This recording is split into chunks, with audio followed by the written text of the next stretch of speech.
आज ऑफिस में बहुत काम था। रात को नए फ्लैट तक पहुंचने में काफी देर हो गई थी यश को। कल ही यहां शिफ्ट हुआ था वो। राहुल ने भी यश को कल यहां शिफ्ट करने में काफी मदद की थी। रात को यही रुका था और सवेरे सवेरे दोनों साथ ही ऑफिस गए थे। पूरी बिल्डिंग बिल्कुल शांत थी।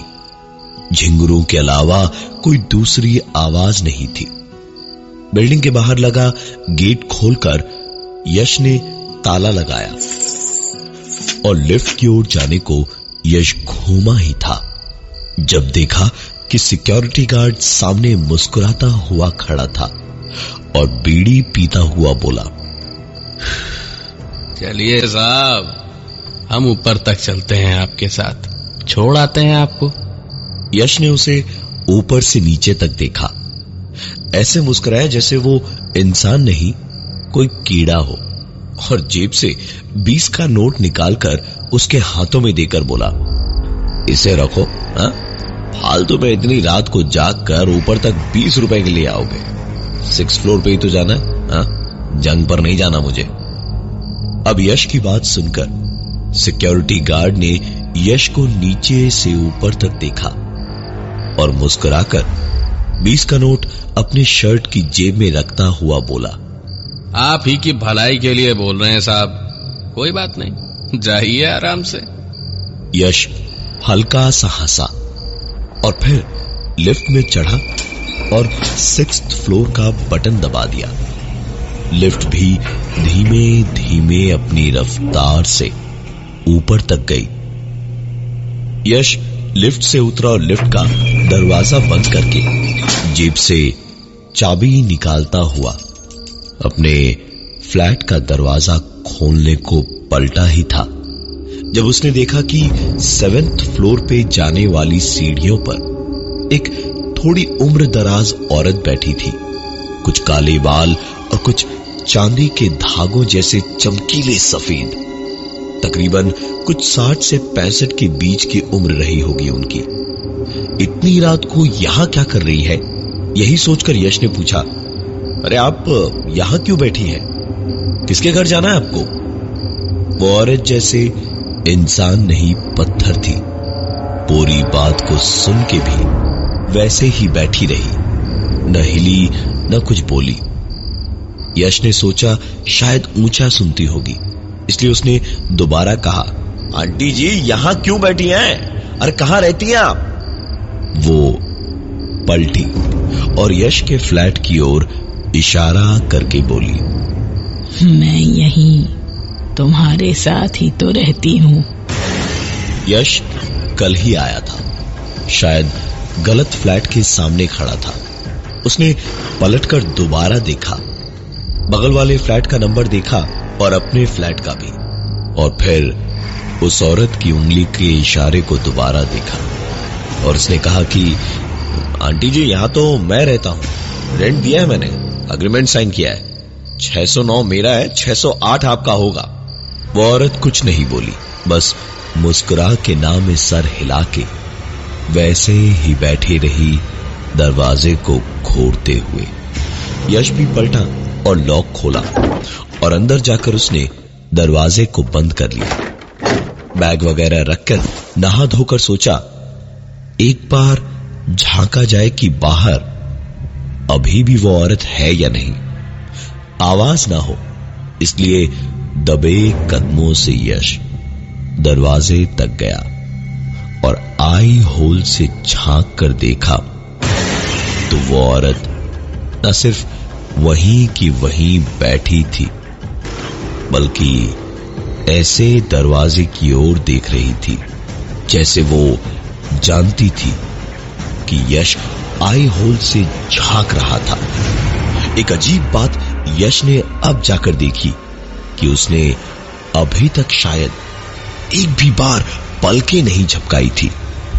यश आंखें फाड़ फाड़ कर उसे देख ही रहा था जब अचानक उस औरत ने मुस्कुराते हुए अपना हाथ उठाया और उंगली ऐसे दिखाई जैसे यश को पीछे देखने को कह रही हो। यश को ऐसा महसूस हुआ जैसे नसों के अंदर से लहू नहीं सांप रेंग रहे हो। घबराहट में एक झटके से 2 कदम पीछे हट के देखा तो अंदर के कमरे का दरवाजा हल्का सा हिला। यश धीमे धीमे अंदर कमरे की ओर गया और दरवाजे को पूरा खोल कर देखा तो यश को सिर्फ नसों में ही नहीं, पूरे बदन पर सांप लौटते हुए महसूस हुए, क्योंकि सामने पलंग पर वही औरत बैठी हुई थी। यश का हाल ये नजारा अपने सामने देखकर बेहद बुरा था। उसे ऐसा महसूस हो रहा था इस वक्त जैसे किसी ने उसे बर्फ की अलमारी में बंद कर दिया हो। न हिल डुल पा रहा था और न ही गले से आवाज निकल रही थी। एक औरत जो अभी अभी बाहर थी, बंद दरवाजों बंद खिड़कियों के बावजूद एक ही पल में बिना हिले डुले अगर अभी अंदर थी तो इसका मतलब वो जिंदा इंसान तो नहीं हो सकती थी। यश ने पूरी हिम्मत जुटाई और बाहर की ओर भागा। लिफ्ट का इंतजार न करके सीढ़ियों से ही नीचे भागा और सिक्योरिटी वाले के पास पहुंचकर उसे हाँफता हुआ बोलने की कोशिश कर ही रहा था जब हथेली में खैनी पीटकर उसे हाथों में दबाता हुआ मुस्कुराकर सिक्योरिटी गार्ड ने कहा, हमने तो पहले ही कहा था साहब, पर आप साहब आदमी, चलिए देखते हैं क्या कर सकते हैं। वो तो ऐसे बोल रहा था जैसे घर में कोई भूत प्रेत नहीं बल्कि बकरी का बच्चा घुस गया हो, जिसे दौड़ के पकड़ा और बाहर निकाल दिया। लिफ्ट में चढ़कर दोनों 6th फ्लोर पर पहुंचे और लिफ्ट का दरवाजा बंद करके तंबाकू थूककर सिक्योरिटी गार्ड ने यश से कहा, सुनिए, हम जा रहे हैं अंदर, आप यहीं बाहर रुकिए। यश चुपचाप वहीं खड़ा हो गया और वो सिक्योरिटी गार्ड दरवाजे को जरा सा खोलकर अंदर चला गया।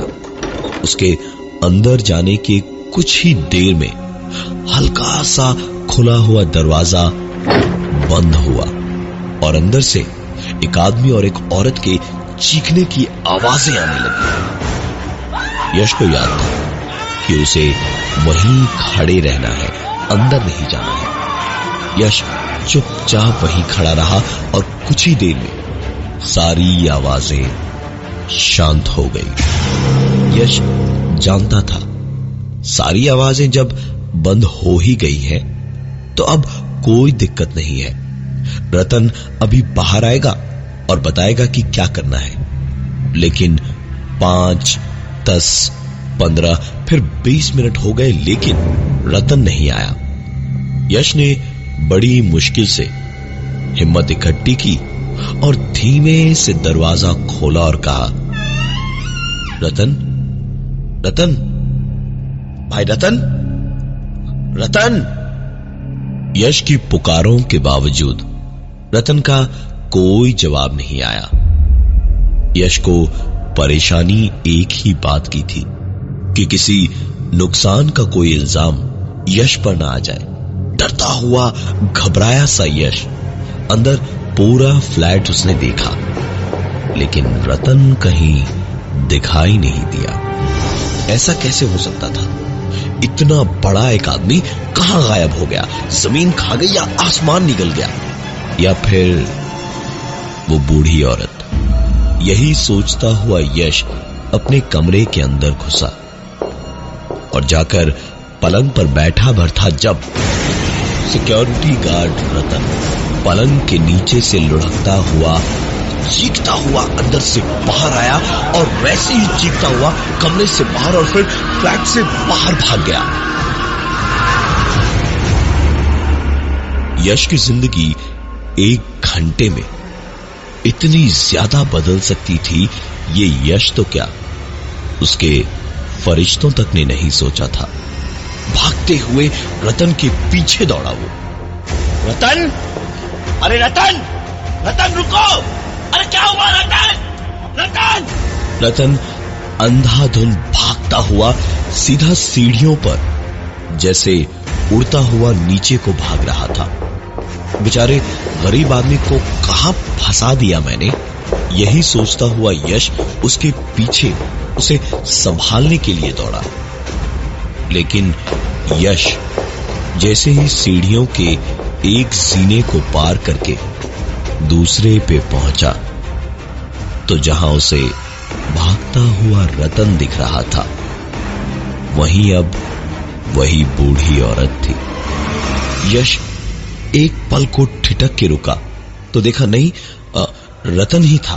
फिर उसके पीछे आवाज लगाकर दोबारा दौड़ा तो रतन नहीं, बुढ़िया ही थी। यश रुका नहीं, दौड़ता रहा और आखिरी सीढ़ी पर पहुंचकर वो बूढ़ी औरत रुक गई और पहले माले पर यश रुक गया। वो बूढ़ी औरत पलटी और यश को बड़े ही गुस्से में घूरती हुई मुंह खोलकर एक अजीब सी आवाज करने लगी और आखिरकार